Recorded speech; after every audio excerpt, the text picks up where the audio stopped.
Assalamualaikum warahmatullahi wabarakatuh. Sebelumnya perkenalkan nama saya Anissa Maharani Zulharfian dengan NIM 20090707614. Jadi di sini saya akan menjelaskan dua soal dari mata kuliah probabilitas dan statistik. Kita langsung lanjut ke soal pertama. Di sini ada X1 adalah persediaan modal dalam jutaan rupiah, X2 adalah biaya iklan dalam jutaan rupiah, dan Y adalah penjualan dalam jutaan rupiah juga. Tentukanlah nilai Y jika X1 sama dengan 15 dan X2-nya sama dengan 10. Dalam soal di sini tertera juga tabel yang berisikan nilai dari Y, X1 dan X2. Selanjutnya untuk penyelesaiannya sendiri, itu tuh kita mencari dulu X1Y, X2Y, X1, X2, Y kuadrat, X1 kuadrat, dan juga X2 kuadrat. Setelah kita mendapatkan hasil-hasilnya, kita jadikan, kita total semua nilai-nilainya. Di sini terdapat sigma dari semua nilai-nilai yang ada. Baik, selanjutnya untuk mencari dari jawabannya itu, di sini ada persamaan, yaitu B0 ditambah dengan B1 sigma X1 ditambah dengan B2 sigma X2 sama dengan sigma dari XY, dan seterusnya. Itu kita masukkan nilai-nilai yang ada. Setelah itu, untuk mencari penyelesaiannya, kita eliminasikan dulu persamaan satu dan juga persamaan kedua. Jadi setelah kita eliminasi di sini, untuk persamaan satunya bisa kita kalikan 61, dan untuk persamaan keduanya kita kalikan dengan 8, sehingga mendapatkan hasil yaitu minus 1663 dari B1 dikurang dengan 1295 dari B2 sama dengan minus dari 2075, yaitu menjadi persamaan satu. Selanjutnya kita eliminasikan juga persamaan satu dan juga persamaan ketiga.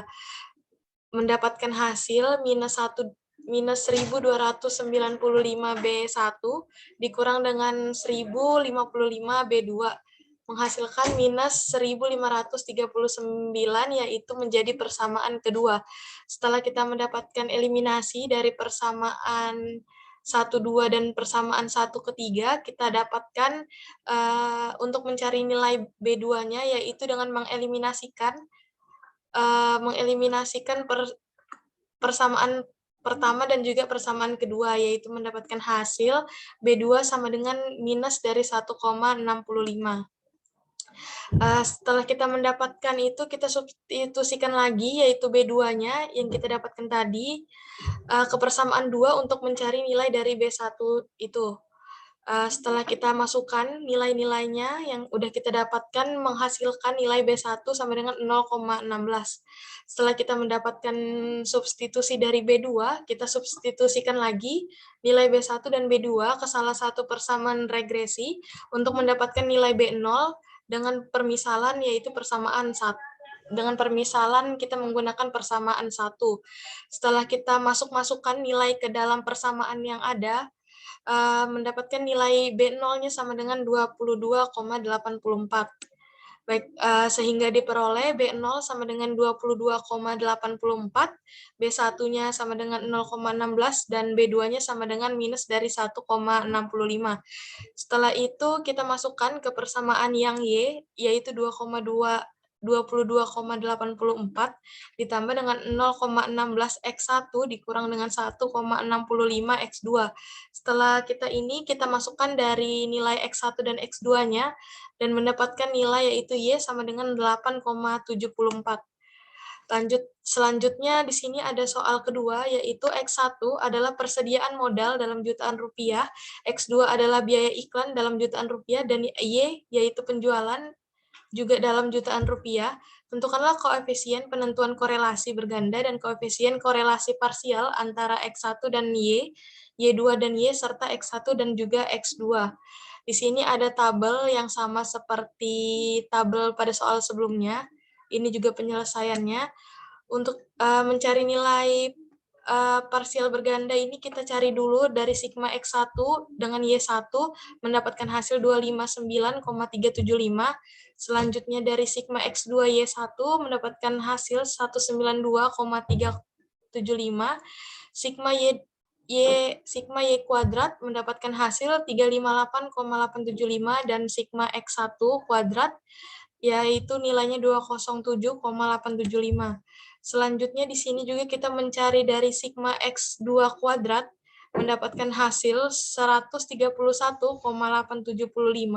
dan yang terakhir kita mencari dari sigma X1 dan X2 di mana hasilnya itu adalah 161,875. Setelah kita mendapatkan nilai-nilai tadi, kita cari lagi ke dalam persamaan R1Y, di mana persamaan itu adalah sigma dari X1Y1 per akar dari sigma X1 kuadrat dan akar dari sigma Y kuadrat, menghasilkan nilai 0,95. Selanjutnya R2Y dengan persamaan yang sama seperti tadi, mendapatkan hasil 0,88 dan R12 yaitu nilainya 0,97. Jadi koefisien relasi parsial antara X1 yaitu persediaan modal dan Y itu penjualan. Jika X2 itu adalah biaya iklan, itulah adalah menghasilkan nilai yang konstan. Jadi pengaruh biaya iklan tidak diperhitungkan. Dengan R1Y2 sama dengan 0,83. Selanjutnya, untuk koefisien korelasi parsial antara X2 dan Y, jika X1 konstan, jadi pengaruh dari X1 untuk persediaan modal terhadap Y penjualan tidak diperhitungkan dan mendapatkan nilai dari R2Y1 sama dengan minus dari 0,04 dan yang terakhir ada koefisien korelasi parsial antara X1 dan X2 jika Y penjualan konstan, jadi pengaruh Y yaitu penjualan terhadap X2 yaitu biaya iklan tidak diperhitungkan dan mendapatkan nilai dari R12Y itu adalah 0,177 atau bisa kita genapkan menjadi 0,18. Ya baik, mungkin itu saja yang dapat saya jelaskan untuk menjawab kedua soal tersebut. Jika ada yang kurang, saya mohon maaf. Terima kasih atas perhatiannya. Assalamualaikum warahmatullahi wabarakatuh.